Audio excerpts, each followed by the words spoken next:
Alhamdulillah nahmaduhu wa nasta'inuhu wa nastaghfiruhu wa nu'minu bihi wa natawakkalu alayh. Wa na'udzu billahi min shururi anfusina wa min sayyiati a'malina. May yahdihillahu fala mudilla lahu wa may yudlilhu fala hadiya lahu. Asyhadu an la ilaha illallah wa asyhadu anna Muhammadan abduhu wa rasuluh. Sallallahu alaihi wasallam tabaraka wa sallama tasliman kasiran kasira amma ba'd. Bismillahirrahmanirrahim. Wa man ahsanu qawlan mimman da'a ila Allah wa amila salihan wa qala innani minal muslimin.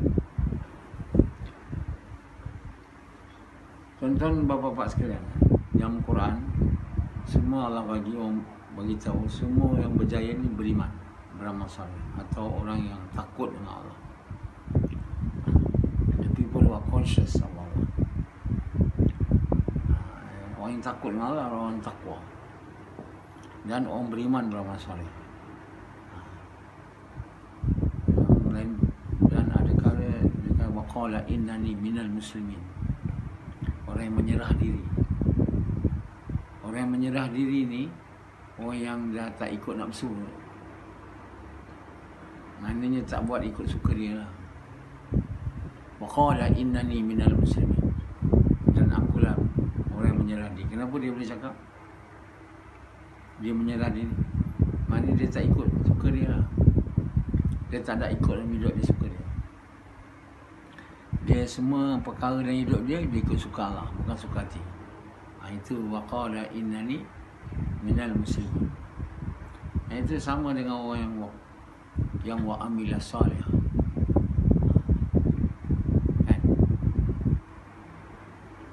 Jadi wa man ahsanu qawlan mimman da'a ila Allah wa amila salih wa qala innani minal muslimin. Muslim ni orang beriman, bermasalah, orang yang menyerah diri. Nak jadi itu kena buat kerja, mengajak manusia kepada Allah. Jadi kerja orang Muslim kan. Siapa awak? Muslim. Setiap nama belakangnya ada kerja. Kan? Macam awak doktor? Doktor. Dia ada kerja belakangnya. Hanya orang kata saya doktor, lepas tu saya penyanyi. Kerjanya menyanyi, panggil doktor. Orang kata tak betul lah, awak bukan doktor. Sebab di belakang kerja doktor tu merawat orang. Nama doktor, kerana dia orang yang merawat orang sakit. Orang sakit dengan izin Allah melalui dia boleh sembuh lah. Tak sembuh tak boleh panggil doktor. Macam saya tak ada lulus kerti perubatan. Saya lulus optometri, tapi saya merawat orang sakit jiwa, sakit mental sihat, epilepsi. Mak Syed dia sihat, jumpa saya. Tak, mak Syed tu epilepsi. Jadi saya boleh panggil doktor lah. Kau panggil doktor Naswa, di belakang nama tu kerja dia apa? Merawat orang. Orang boleh sembuh melalui dia dengan izin Allah. Kalau panggil doktor, kerja apa? Menyanyi. Tak boleh lah. Jadi di belakang setiap nama ada kerja. Awak apa? Jurutera.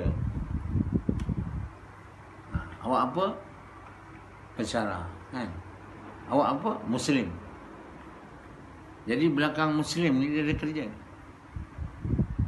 Kerja dia apa? Mengajak manusia kepada Allah.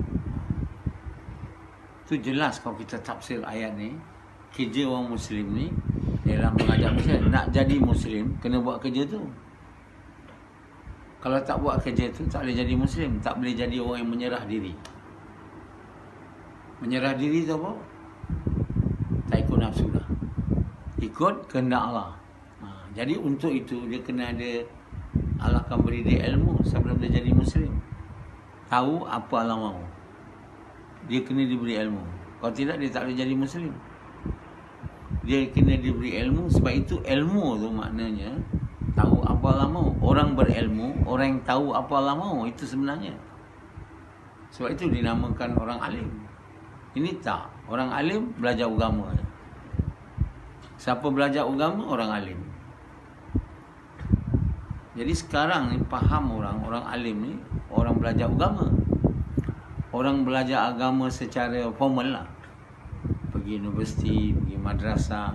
Habis madrasah tu, dinama orang alim. Itu bukan. Sebenarnya, orang alim ni, orang yang tahu apa Allah mahu. Sebab itu sebelum kita jadi Muslim, kita kena jadi orang alim. Siapa nak buat kita alim, Allah buat. Allah bagi kita ilmu, tahu apa Allah mahu, kita berbuat seperti mana Allah mahu, maknanya kita tak ikut nafsu lah. Kalau kita berbuat seperti mana Allah mahu, kita tak ikut nafsu. Baru kita jadi waqala innani minal muslim. Aku yang menyerah diri. Kalau tidak, nama kita tak boleh Muslim. Jangan panggil Muslim, saya orang Islam. Itu je lah. Yang boleh cakap saya orang Islam. Orang Islam ni maknanya orang yang telah mengucap kalimah. Tapi kalimah tu boleh masuk. Orang Muslim, kalimah tu dah masuk ke satu tahap, dia dah serah diri daripada kehendak Allah. Dia tak ikut kehendak dia. Jadi orang macam Yazid ni tak boleh panggil Muslim. Macam Samad. Tapi yang silap hari ni orang tak faham. Muslim tu maknanya menyerah diri. Waqala innani minal muslimin. Kenapa dia boleh berkata? Sebab dia menyerah diri. Tak ikut kenan dia. Setiap waktu dia ikut Allah. Macam mana dia boleh dapat tu? Dia kena diberi ilmu oleh Allah. Orang yang diberi ilmu, tahu apa Allah mahu, baru dia boleh berbuat mengikut apa Allah mahu, tak ikut suka dia. Baru dia boleh jadi Muslim. Jadi Allah kan bagi ilmu satu orang yang Allah sayang lah. Untuk Allah sayang tu kena ikut jalan Nabi. Jalan Nabi tu Allah bagi tahu mengajak manusia kepada Allah. Qul hazihi sabili ad'u ila Allah. Kata Nabi Muhammad, ini jalanku mengajak manusia. Jadi orang kena ikut jalan tu dengan cara yang Nabi kita telah buat, dengan niat nak suka Allah, sehingga Allah suka, Allah masukkan kalimah dalam hati. Bila kita dapat iman, baru kita namanya dapat hakikat. Amal yang soleh, amal yang baik. Hakikat iman dan amal ke satu tahap. Jadi orang yang Muslim, orang yang beriman beramal soleh. Jadi tuan-tuan bapa sekalian, hari ini sebabnya manusia hari ini, orang Islam yang mengucap, tak jadi orang mukmin, tak jadi orang Muslim, tak jadi orang mukmin. Tak ada juga tu. Muslim, mukmin. Mukmin orang beriman. Beriman bukan iman yang kecil, iman cukup. Nama mukmin. Iman cukup yang Allah suka. Lebih pada itu lagi. Mukmin. Jadi macam Rashidi ni, dia bukan Muslim dan bukan mukmin. Berapa lama dah buat usaha mengajak manusia kepada Allah? Lama dah. Cara betul tak? Kenapa tak dapat? Cara tu tak dapat. Kena cara betul. Cara Muhammad SAW. Jalan tu lah nama jalan. Dengan syariat. Jalan tu kena ikut dengan syariat. Syariat Muhammad SAW.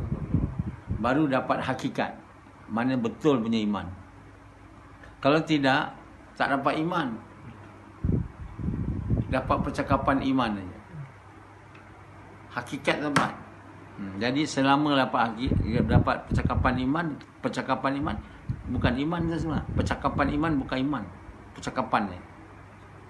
Tiada Tuhan melainkan Allah. Tiada yang berkuasa melainkan Allah. Itu percakapan iman. Bila itu masuk dalam, baru jadi iman. Jadi bercakap iman ni dia tak ada kesan pada amal. Percakapan iman tidak boleh buat orang tu datang kepada taat perintah Allah, tak boleh. Hakikat iman boleh. Betul punya iman. Kita kata hakikat buah. Satu, rupa buah, nama buah. Jadi setiap benda dia ada nama, dia ada rupa, dia ada hakikat. Buah mangga, dia ada nama mangga, rupa macam ni. Hakikat makan boleh lah. Air, dia ada nama, dia ada rupa. Minum, haus dengan izin Allah hilang. Begitulah kita kata solat yang hakikat. Dia bukan maknanya hakikat ni benda yang tinggi, tak. Hakikat mana benar. Benda tu betul-betul air, bukan rupa, bukan rupa je. Air ni rupa je Islam, nama Islam. Amal tak ada Islam. Sebab dia rupa je. Rupa Islam, nama Islam, hakikat tak ada. Dia mesti ada nama, ada hakikat. Lepas tu betul lah benda tu. Air boleh hilang haus, hakikat air. Hakikat dengan izin Allah. Hakikat makanan hilang kelapar. Hakikat iman boleh amal jadi boleh beramal. Hakikat iman tahap yang Allah mahu boleh saleh amal jadi baik. Kenapa amal kamu tak saleh? Sebab hakikat iman tu tak sampai tahap hakikat iman betul.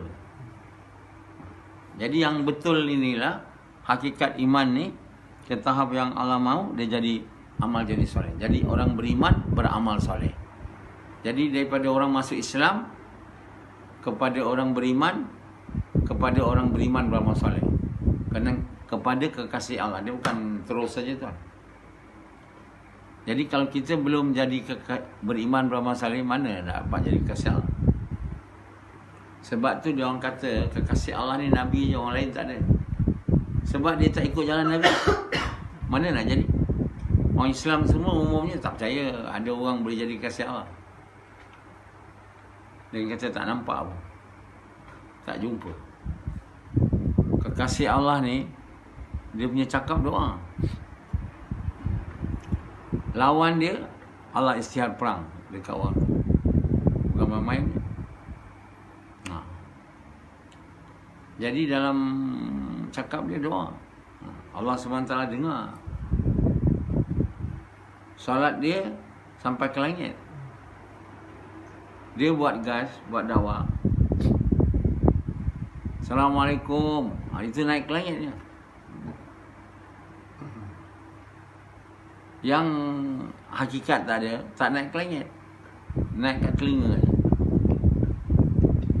Jadi amalan yang tak ada hakikat ni bukan real, palsu. Jadi ada nama, rupa, palsu. Air, nama ada, rupa ada, bukan air. Nama iman, rupa macam Islam tapi tak ada Islam. Inilah yang ada pada orang Islam umumnya. Akibat dia tak ikut jalan Nabi, cara Nabi. Tidak ikut jalan Nabi dengan syariat Nabi tau. Dengan niat nak suka Allah. Akibat daripada tak buat jalan, tak ikut jalan Nabi dengan cara yang Nabi buat, dengan suka Allah, maka tak dapat hakikat. Bila tak dapat hakikat, tak jadilah orang beriman beramal soleh. Bila tak jadi beriman soleh, tak jadilah kekasih Allah. Kat situ jalan main berlega. Berlega jadi orang Islam aja. Jadi tuan yang mulia, bayangkan dunia ni, siapa yang berapa yang ikut jalan Nabi di dunia ni. Kalau tak ada orang ikut, maknanya tak ada orang beriman beramal soleh tu kat dunia ni. Rupa dia lah macam buah plastik. Rupa plastik, mana boleh makan?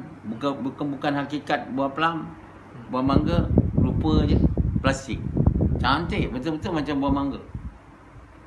Rashidi kalau dia pakai jubah dia semua, serban, cuba kita pakaikan dia. Dia rupa betul-betul macam ulama je. Macam ulama tapi hakikatnya macam itulah buah mangga yang plastik. Tak boleh dimakan kan? Macam itulah Rashidi bila dia pakai pakaian dia semua, nampak macam ulama, tak boleh pakainya. Ulama tak boleh pakai. Ini banyak di dunia ni macam Rashidi berpakaian ulama. Dia belajar agama dekat Mesir kan. Macam-macam dia belajar. Nak menggayakan dia mestilah berpakaian macam tu. Itu rupa je. Apa yang dia tahu tu nama je, perkataan je. Perkataan iman, perkataan solat, perkataan sabar, perkataan ikhlas. Dia tahu itu je. Perkataan ikhlas dia tahu, perkataan iman tahu, perkataan sabar tahu, sabar tak ada. Sabar tak ada, iman tak ada, takwa tak ada, akhlak tak ada. Itulah dia Rashidi, namanya rupa kalau tak boleh pakai. Ulama tak boleh pakai dia. Dia ada rupa ulama. Dia belajar banyak negara, banyak negeri. Dia tahu bab salat, dia tahu bab puasa, dia tahu bab ikhlas, dia tahu semua perkataannya. Ikhlas dia tak ada. Takwa dia tak ada. Takwa Allah dia tak ada. Dia sembahyang, rupa juga. Hakikat tak ada. Sembahyang dia tak naik ke langit. Rupa je. Rupa senang aja, macam buah pelam, rupa. Tapi plastik tak boleh pakai, tak boleh makan. Begitulah Rashidi, dia panggil ulama tapi tak boleh pakai punya ulama. Banyak tak orang macam tu sekarang di dunia tak boleh pakai? Yang ulama tak boleh pakai, betul tak? Tapi orang panggil dia ulama. Kenapa tak boleh pakai? Macam mango tu, plastik. Rupa tapi plastik, tak boleh pakai. Bukan mango betul. Jadi kalau ulama betul, dia mesti tahu apa Allah mahu. Untuk dia sampai kepada itu, dia mesti ikut jalan Nabi.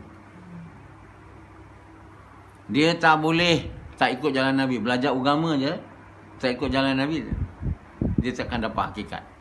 Hakikat apa? Iman. Amal tak dapat. Jadi orang beriman misalnya tak dapat. Jadi kasih Allah tak dapat. Jadi dia dapat rupa ulama, plastik, tak boleh pakai. Jadi bila ulama tak boleh pakai, ustaz tak boleh pakai,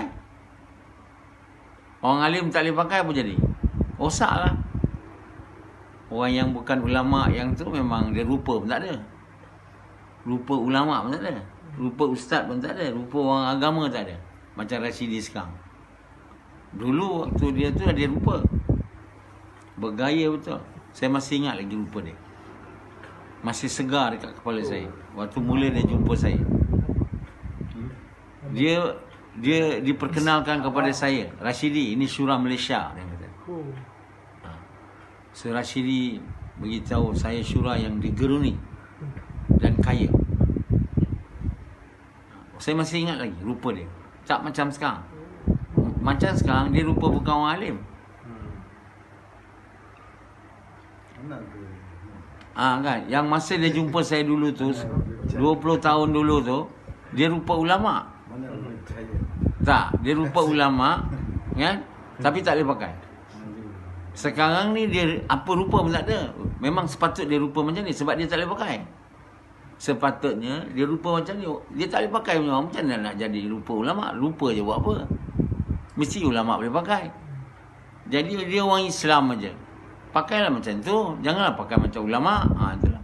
Sebab kau kalau pakai macam ulama, kau lupa je. Pakai tak boleh. Guna tak boleh. Faedah tak boleh. Jadi yang banyak kat situ je lah, rupa je. Jadi kita boleh tipu orang dengan rupa. Saya tak boleh tipu orang. Kita nanti di akhirat mesti masuk neraka sebab rupa je. Allah Subhanahu Wa Taala takkan terima rupa ulama Rashidi dulu tu. Tak terima. Pura-pura je. Rupa. Apa nak buat? Macam buah mango saya cakap dia, rupa je. Boleh makan, tak boleh makan. Boleh masuk syurga, tak boleh. Dia plastik masuk neraka lah. Jadi kita tak mau jadi orang yang rupa. Kalau kita ada rupa, mesti hakikatnya. Betul-betul. Rupa ulama, hakikat ulama memang boleh pakai. Memang boleh guna. Memang kalau diduga dengan harta kuasa, memang tak terkesan. Kalau dia letaklah gunung emas kat dia, tak terkesan. Sebab dia ulama betul, yang boleh pakai. Dia ulama yang boleh pakai, yang tak terkesan dengan dunia. Pangkat, kuasa, tak. Dia terkesan dengan Allah je, perintah Allah. Barulah boleh pakai. Barulah boleh ikut. Yang rupa punya tak boleh ikut. Tak boleh pakai, tak boleh ikut. Kalau ikut sesat. Itulah yang berlaku kat dunia. Kenapa jadi begini? Sebab semua tak ikut jalan Nabi. Yang kutu berhak pun tak ikut jalan Nabi, memang taklah. Yang belajar agama pun tak ikut jalan Nabi. Yang semayang semua tu pergi Mekah banyak kali, Dia tak ikut jalan Nabi. Jalan Nabi itu kata Allah, kul hazihi sabili, katakanlah wahai Muhammad, adalah jalanku. Mengajak manusia kepada Allah. Mengajak manusia kepada Allah ialah buat kerja ta'muruna bil ma'ruf wa tanhauna 'anil munkar. Mengajak manusia kepada kebaikan, mencegah kemungkaran. Mungkar paling besar manusia tak mau mengucap. Itu mau diajak mengucap. Dan yang dah mengucap, pertama dia kena buat tunaikan hak mengucap. Hak mengucap itu apa? Mengajak manusia kepada kerja, mengajak manusia kepada kebaikan. Kena diajak kepada kerja. Bila kita dapat ajak dia buat kerja, namanya mencegah dengan tangan. Bila kita cakap aja, mencegah dengan percakapan. Kita dua-dua tak dapat, kita doa, mencegah dengan hati. Jadi tuan-tuan yang bapa yang beli inilah jalan. Jalan ni kita tak boleh tak jadikan dia kerja utama. Kalau kita tak jadikan kerja mengajak manusia kepada Allah, mengajak manusia kepada kebaikan kerja utama, mana ikut jalan tu? Berhenti lah. Berhenti duduk aja ke awal jalan. Saya dah tahu dah jalan ni, tapi tak nak buat. Tak nak buat maknanya duduk kat tepi jalan, bukan tepi jalan, awal jalan, belum jalan lagi. Jadi bila dah ikut jalan tu pula, bukan tentu boleh sampai ujung. Kalau tengah-tengah ujung, maksud sudah hilang. Kita kena ikut jalan ni, kita tahu apa maksud dia. Maksud ikut jalan ni untuk pergi ke mana? Kalau ikut aja tak tahu ke mana, tengah-tengah jalan jumpa syaitan, dah ikut balik kampung macam Azri. Dia ikut jalan tu, tengah jalan ikut, tepi jalan tu ada syaitan. Jadi dah ikut jalan lorong, masuk gaung. 8 tahun ikut. Allah punya rahmat dia datang balik. Kalau tidak dia akan hancur. Kalau dia mati dalam 8 tahun tu dia masuk neraka. Jadi sekarang bila kita ikut jalan tu, bukan kita boleh sampai ujung. Sebab itu kita kena tengok maksud kita. Di mana kita nak pergi jalan tu, ujung kat mana nak pergi ni? Nak jadi apa? Kita ikut jalan ni. Itu mesti tahu, ini tak tahu. Dulu umat Islam sudahlah tak ikut jalan pula tak tahu. Ikut jalan tu ya, dah betul. Maksud dia, ujung nak jadi apa? Nak sampai ke mana? Yang itu dinamakan maksud hidup kita. Sebab itu maksud hidup kita Allah bagi tahu dalam hadis kursi, jadikanlah aku maksud. Jelas saya. Jadikanlah aku matlamat, jadikanlah aku kekasih. Jadi maksud, matlamat, kekasih sama. Iaitu jadi kekasih Allah. Jadi orang yang disayangi Allah. Itu maksud kita. Ikut jalan tu. Seperti mana Nabi SAW yang telah jadi kekasih Allah. Betul tak? Dan juga Nabi-Nabi lain. Sebab itu bila dikata, oh Allah, kepada kamu kami taat, pada kamu kami minta. Berilah kami petunjuk jalan yang lurus. Jalanan. Nak pergi ke mana? Jalan mereka yang kau beri rahmat. Itulah kekasih Allah. Jalan mereka yang diberi rahmat, orang yang telah dipilih menjadi kekasih dia. Seperti Nabi-Nabi. Bukan Nabi Muhammad saja. Nabi-Nabi lain. Nabi Musa, Nabi Harun. Kasih Allah semua dia orang tu. Jadi orang jadi kekasih Allah ni, Allah SWT dengar cakap dia lah. Hampir apa dia nak bagi lah kat dunia ni. Dan juga di akhirat. Sebelum dia mati ni, Allah dah bagi hadiah kat dia dekat dunia. Bukan tunggu dia mati. Semua kebaikan bagi kat dia. Jadi raja, baik tu dia buatkan gunung-gunung bersama dia berzikir. Macam pada Nabi Daud. Buat burung-burung bersama dia berzikir. Buat jin-jin semua ikut dia macam Nabi Sulaiman. Itu bukan dugaan, dah hadiah daripada dia. Kat dunia lagi dah dapat dia pahala, hadiah. Seperti mana kita mati masuk surga. Surga tu hadiah sebenarnya, bukan dugaan. Tapi orang yang kekasih Allah ni kat dunia lagi dia dapat hadiah. Tapi nak dapat hadiah tu kena jadi kekasih lah. Kalau belum lagi kena dapat dugaan. Jadi diberi dugaan dulu, lulus jadi kekasih Allah. Jadi kata Allah, siapa yang melawan kekasih aku, aku isytiharkan perangan dia. Jadi mereka yang melawan kasih Allah, dia tak boleh jadi orang Islam.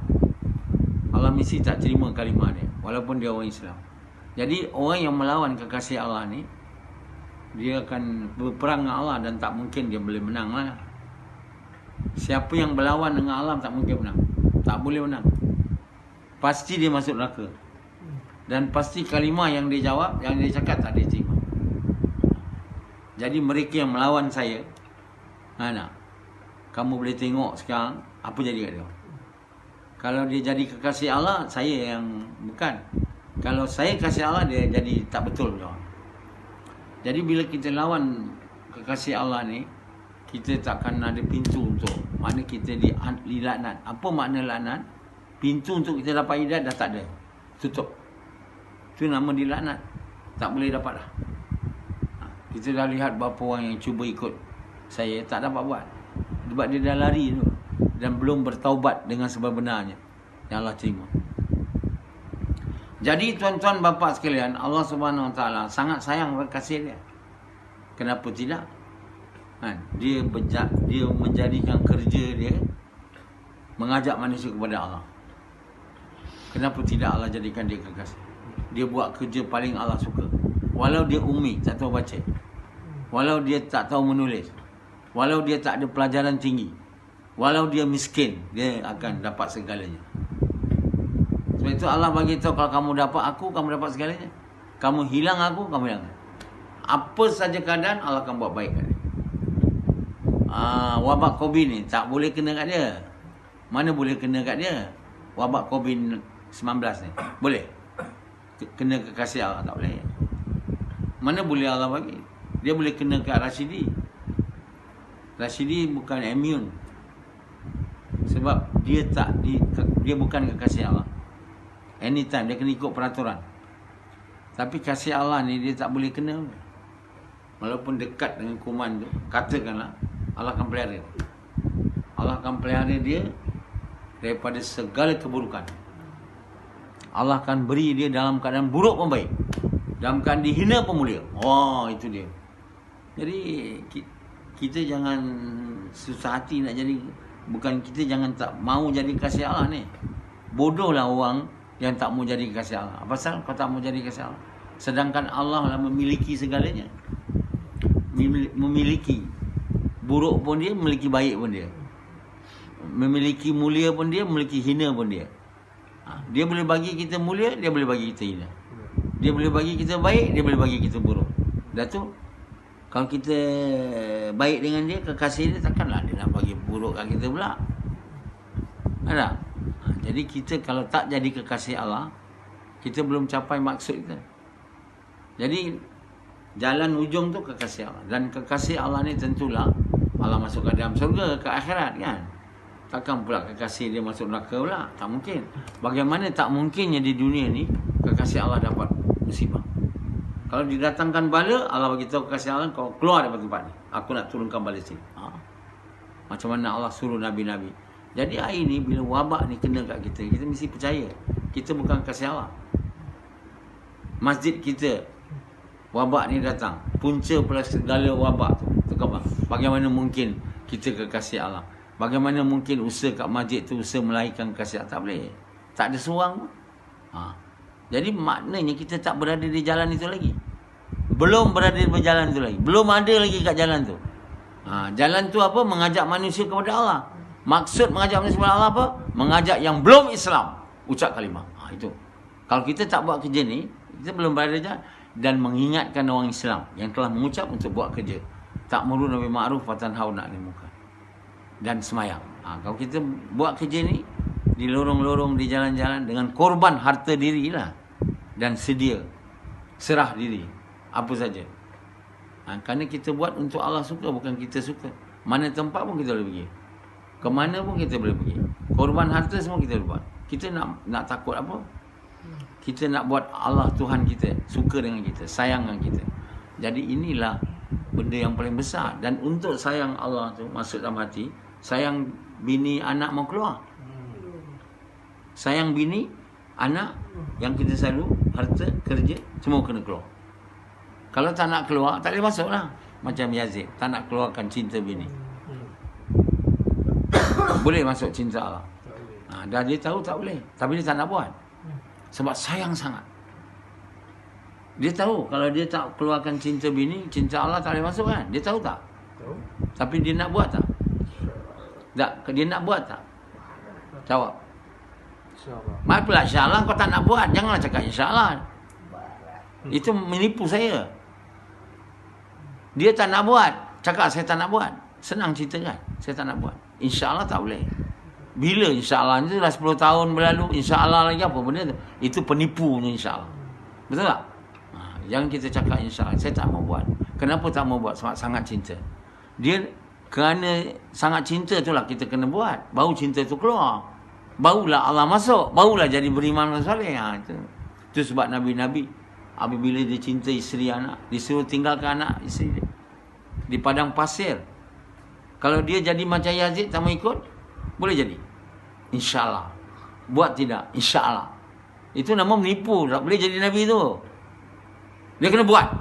Tak boleh tengok. Besok tak pun tak boleh tangguh. Lusa pun tak boleh tangguh. Sekarang juga. Macam itulah. Ibrahim AS bila dia suruh tinggalkan anak dia, dia saja buat je, Allah suruh. Allah suruh. Dia kata besoklah ya Allah. Tahun depan dah. 10 tahun lah. Itu maknanya tak nak buat. Cara keling lah. Bila keling dia tak nak buat, dia pandai cakap. InsyaAllah. Itu keling dia. Kalau orang beriman punya tak ada. Sekarang bila Allah suruh, dia bukan tahun depan. Bukan 20 tahun ni, dia sekarang. Waktu cakap dulu itu, waktu tu membuat. Itu baru cinta dunia tu cinta. Sampai sekarang tak boleh buat, mana tak nak buat. Bila tak nak buat, cinta tu tak akan keluar. Yang kalimah tak boleh masuk. Sekarang Yazid sedia keluar 4 bulan nak main. Baru keluar sikit cinta bini. Baru masuk sikit cinta Allah. Tu pun tak ada. Yazid tak nampak kata. Tak nampak ke apa kesan dia? Dia kata cukuplah banyak tu je. Cukup banyak tu mana dah dapat khusyuk sembahyang? Mana nak jadi kekasih Allah? Boleh. Jadi kita punya maksud nak jadi kekasih Allah bukan nak jadi nampak orang macam kita orang baik aja. Jadi benda yang paling Allah mahu jadi kekasih dia. Allah tak cakap kita buat agama masuk syurga. Allah kata jadikanlah aku kekasih. Bukan masuk syurga. Jadikanlah aku matlamat. Jadi kita kena menjadikan maksud hidup kita kekasih Allah. Macam mana nak jadi kekasih Allah tu? Segala cinta membuang. Cinta anak, bini, semua buang. Baru masuk Allah sepenuhnya. Kalau tak sepenuhnya buang, dia tak boleh masuk sepenuh, kasih Allah tak boleh. Atas perkara itu, siapa nak jadi kekasih Allah? Betul-betul nak jadi. Sekarang taat perintah Allah. Buat kerja ni dan taat apa saja disuruh. Kalau tak ada taat, tak boleh jadi kasih Allah. Tipu je. Yazid insyaAllah.